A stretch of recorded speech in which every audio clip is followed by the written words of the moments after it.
उद्योग, व्यापार और बाजार से जुड़ी हर खबर व्यापार समय पर।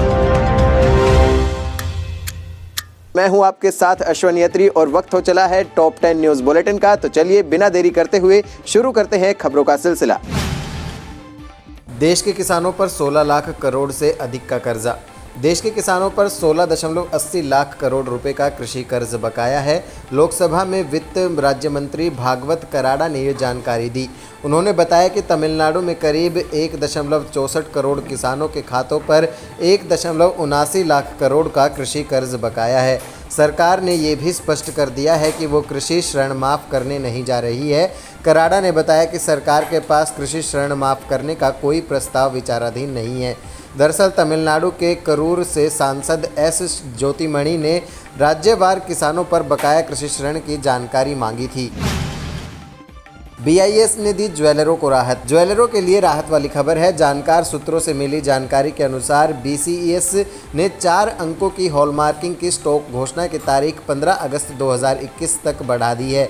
साथ ही केवल मात्रा का वितरण देना आवश्यक है, टुकड़ों की संख्या देने की आवश्यकता नहीं है। सभी ज्वेलर्स को जल्दी ही BIS के आदेश प्राप्त होगा। करोलबाग गफार मार्केट के व्यापारी परेशान। करोलबाग की गफार मार्केट को नगर निगम ने खाली करने का नोटिस भेजा है। नोटिस में कहा गया है कि ये मार्केट जर्जर हालत में है और कभी भी गिर सकती है, लिहाजा सभी दुकानदार इसे तुरंत खाली करें।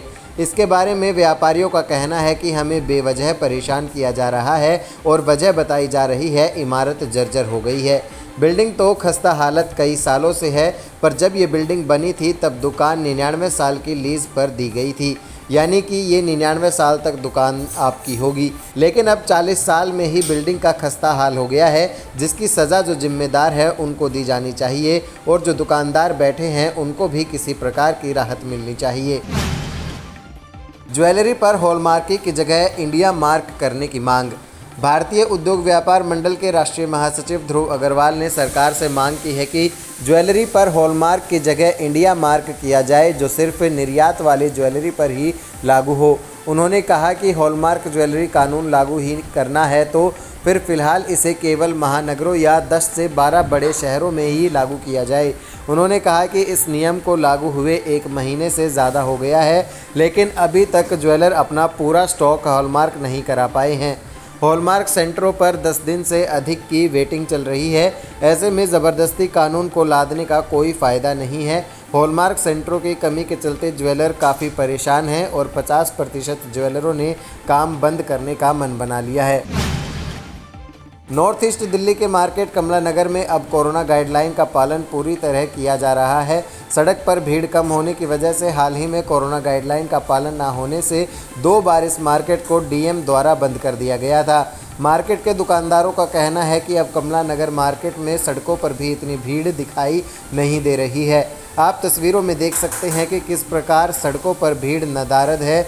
मार्केट में कारोबार की बात करें तो अभी भी 50% कारोबार है। ग्राहक अभी मार्केट में कम आ रहे हैं। पहले घूमने वालों की भीड़ होती थी, अब वो नहीं है। कमला नगर मार्केट से नेहा की रिपोर्ट। फैम UP मध्यांचल के नए पदाधिकारियों की घोषणा। फेडरेशन ऑफ ऑल इंडिया व्यापार मंडल UP में संगठन को मजबूती प्रदान की है। केंद्रीय नेतृत्व की सहमति से फैम मध्यांचल के सह प्रभारी मनोज गुप्ता को मध्यांचल उत्तर प्रदेश प्रभारी बनाया है। मनोज गुप्ता ने बताया कि प्रदेश की नई टीम प्रेम मिश्रा को प्रदेश उपाध्यक्ष, भूपेंद्र सिंह को प्रदेश महामंत्री, अशोक को वरिष्ठ प्रदेश मंत्री तथा सोमनाथ को मीडिया प्रभारी बनाया है। कोषाध्यक्ष अजय अग्रवाल को तथा विद्युत प्रकोष्ठ का चेयरमैन दिनेश शर्मा को बनाया है। सभी पदाधिकारियों ने मध्यांचल में संगठन को मजबूती प्रदान करने की बात कही। सोने चांदी के हाजिर भाव में गिरावट देखने को मिली। सोने अपने ऑल टाइम हाई 56,254 रुपये से करीब 8,530 रुपये सस्ता है। सरफा बाजार में सोने का हाजिर भाव 225 रुपये प्रति 10 ग्राम सस्ता हो गया है, जबकि चांदी में 567 रुपये प्रति किलोग्राम की गिरावट हुई है।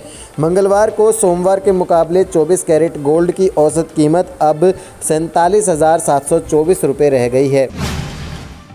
विदेशी बाजारों में तेजी के रुख के बीच दिल्ली तेल तिलहन बाजार में मंडियों में सरसों की आवक घटने और वायदा कारोबार में भाव टूटने से इसे तेल तिलहन के भाव में गिरावट आई, जबकि सोयाबीन की कमी होने के कारण सोयाबीन और सीपीओ सहित विभिन्न खाद्य तेल कीमतों में सुधार दर्ज हुआ।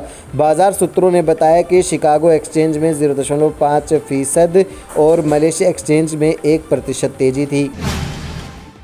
पेट्रोल डीजल की बढ़ती कीमतों में लगातार 11वें दिन भी राहत मिली है। इस अवधि में न तो पेट्रोल सस्ता हुआ है और न ही डीजल, लेकिन राहत की बात यह है कि पिछले 11 दिनों से इसमें कोई बदलाव नहीं हुआ है। इसके बावजूद देश के कई राज्यों और लगभग सभी बड़े महानगरों में पेट्रोल 100 के पार है। आज पेट्रोलियम कंपनियों द्वारा जारी पेट्रोल डीजल के नए रेट में कोई बदलाव नहीं किया गया। आज दिल्ली में पेट्रोल 101.84 रुपये प्रति लीटर है। यहाँ डीजल भी 79.87 रुपये प्रति लीटर बिक रहा है। देसी स्मार्टफोन कंपनी माइक्रोमैक्स 30 जुलाई को भारत में माइक्रोमैक्स इन 2B फ़ोन को लॉन्च करने वाली है। अब फ़ोन को फ्लिपकार्ट पर टीज़ किया गया है, जिसमें इस फ़ोन के फीचर से जुड़ी काफ़ी डिटेल सामने आ गई हैं। इसके साथ ही लॉन्च से पहले माइक्रोमैक्स इन B2 के डिज़ाइन का खुलासा भी हो गया है। स्मार्टफोन में वार्डरोब स्टाइल नॉच डिस्प्ले है। माइक्रोमैक्स इन 2B एक ड्यूअल रियर कैमरा सेटअप के साथ आएगा। फ़ोन का कैमरा रेगुलर शेप में दिया गया है, जिसमें 2 कैमरा के साथ एक फ्लैश लाइट भी दी गई है। उम्मीद करते हैं आपको हमारे बुलेटिन खासा पसंद आया होगा। अगर आपको ये वीडियो हमारी पसंद आई है तो लाइक कीजिए, ज़्यादा से ज़्यादा लोगों तक शेयर कीजिए और हमारे चैनल को सब्सक्राइब करना बिल्कुल ना भूलें। और अगर आप ये वीडियो हमारे फेसबुक पेज पर देख रहे हैं तो हमारे पेज को जरूर लाइक करें। हमसे जुड़े रहने के लिए हमारे YouTube चैनल को सब्सक्राइब करें और नई वीडियो की नोटिफिकेशन के लिए बेल आइकॉन को दबाएं। अगर आप ये वीडियो Facebook पर देख रहे हैं तो लाइक जरूर करें और ज्यादा से ज्यादा शेयर करें। धन्यवाद।